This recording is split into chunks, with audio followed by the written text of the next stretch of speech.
Hello class, my name is Chance Johnson and today we will be doing a lesson on states of matter. To start off, what states of matter is solids, which are chemicals are firmly packed together. You have liquids where chemicals and not chemicals, atoms are compact together with solids. With liquids, you have a liquid that has atoms that are loosely moving apart. With gas, you have atoms that are rapidly moving in different paces. Today, we will go in depth on the changes and how things change between states. So today, what we have is, if we can see here, a piece of ice. We have boiling water, and we have hot water within a container with the lid on it. On our lesson, I said a plastic bag, but a container will work just fine. Something that has a sealed lid on top that traps the heat. All right. I don't have a video, but I just explained on what the ice is, what all these are.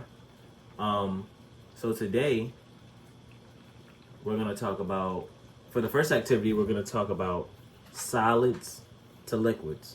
So again, a solid is an object that has atoms that are firmly packed together, which causes them to freeze. Not freeze, but normally when something can go from a solid to a liquid, it's frozen due to temperature. So, as you can see, you can't see, but as you can see, the ice is already starting. See the water droplets on there? This means that the state of matter from solid is going from solid to liquid. You see how it's sliding and making a watermark? The ice, which is a solid, is turning into water, which is a liquid. All right. Next, we have a liquid to gas. Normally, when you turn something from a liquid to a gas, it's based off until like it was raised to its boiling point. So, for example, I put a hot pot on our lesson plan, but for example, I have a stove and a pot and I have water, right? As you can see, class, we have water boiling at its boiling point. You see how the water is bubbling, making sizzling. You see the bubbles, this means the atoms are running rapidly right now. And how about this? Let's do this to make it easier to see. You see the steam? This is what we call evaporation, right? So the longer the water stays on the pot, it stays on the burner with the heat, the more steam it produces, and the more steam it produces, after a while, and depending on how long the pot is on the stove, you'll run out of water eventually because all the water has been vaporized.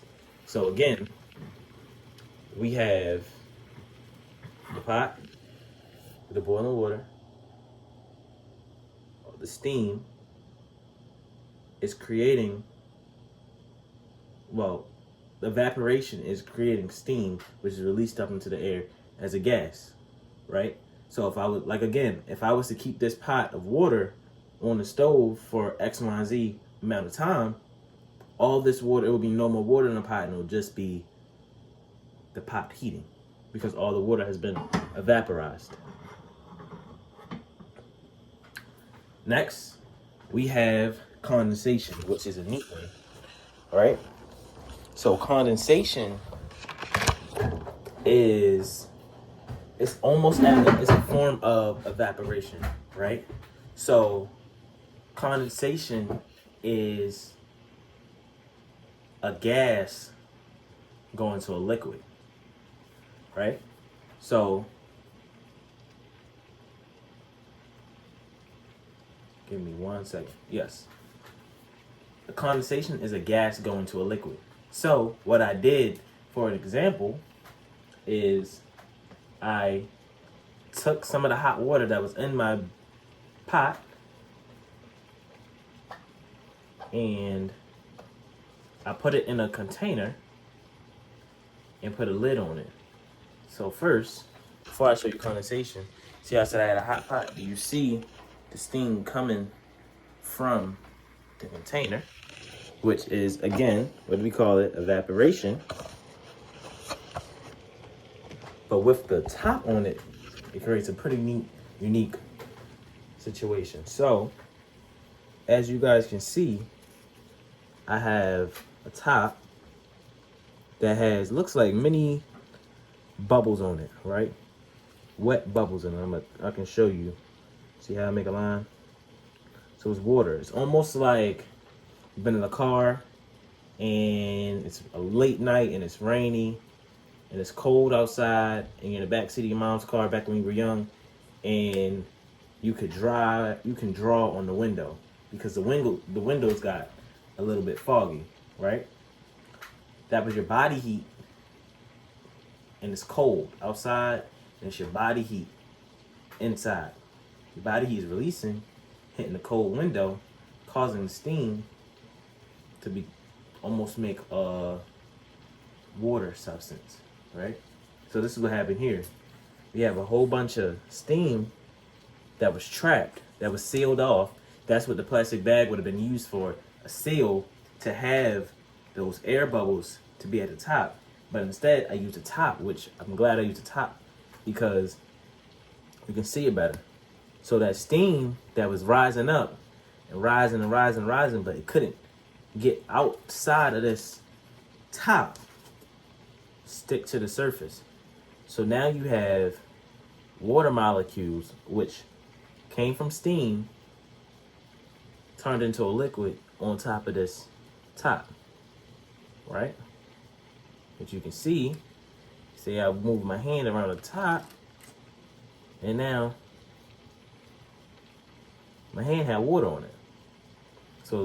Solely because condensation is a gas, which can be steam, and something concealing the steam makes what?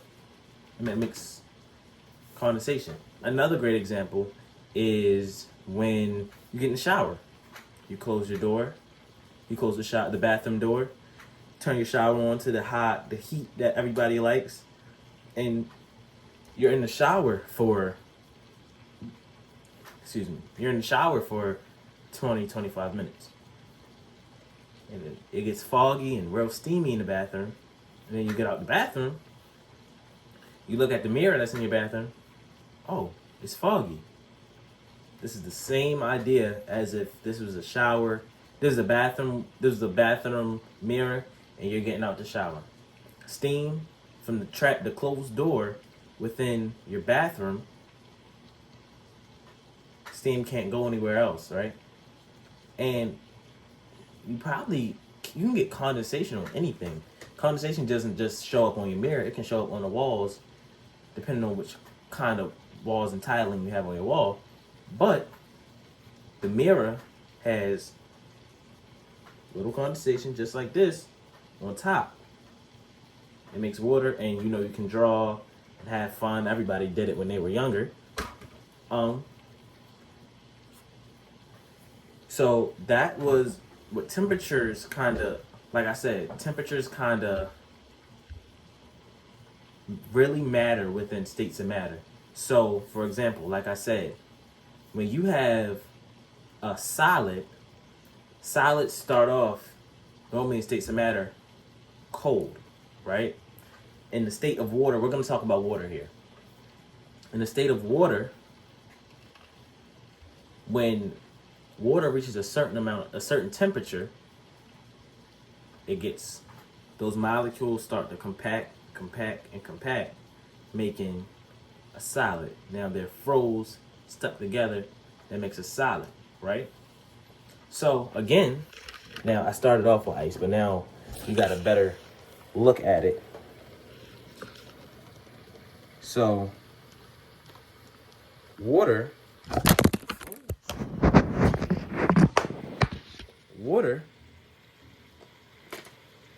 ice starts off as a solid, but at room temperature, meaning no longer in a freezer, no longer in that cold environment, turns into water. As we can see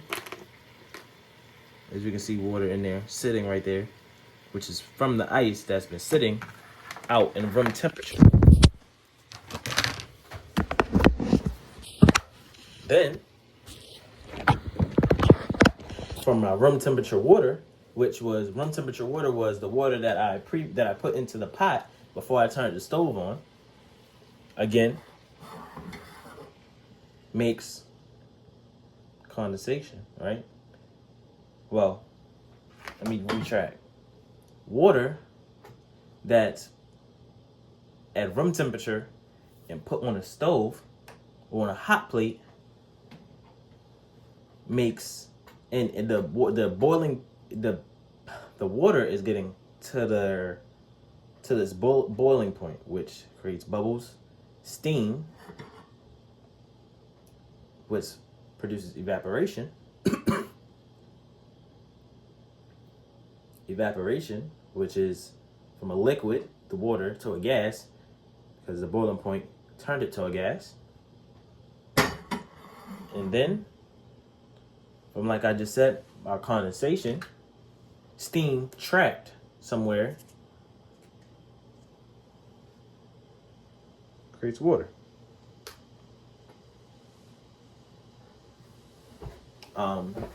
Matter, so heating matter is caused from the change from a solid to a liquid, right? And cooling is from a liquid to a solid. That makes sense. So if I was to get room temperature, and as opposed, let me turn it off. As opposed of me doing heating it up, I took water and I froze it. I'm cooling it down, compacting, which gives me a solid, correct? If you guys were into groups, let's do an example, right? So a snowman melting in the sun, what state of matter is it going to?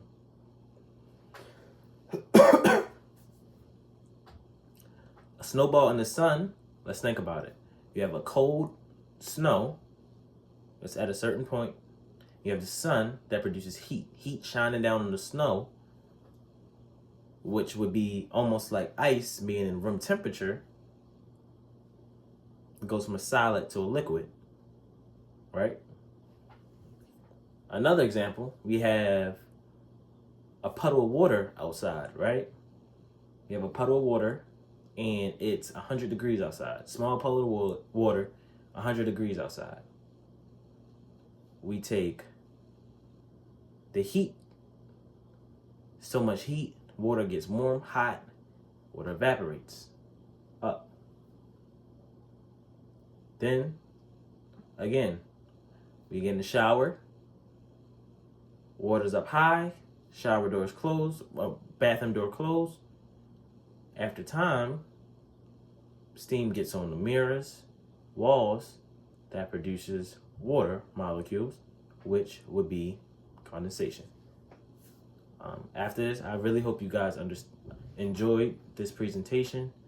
Lastly, I want to thank you, Professor Johnson, for this amazing class. I really did enjoy this year in the lesson that we did. I really did enjoy doing this lesson and being fun. I never had a class like this, so I really do appreciate it. You have a great one.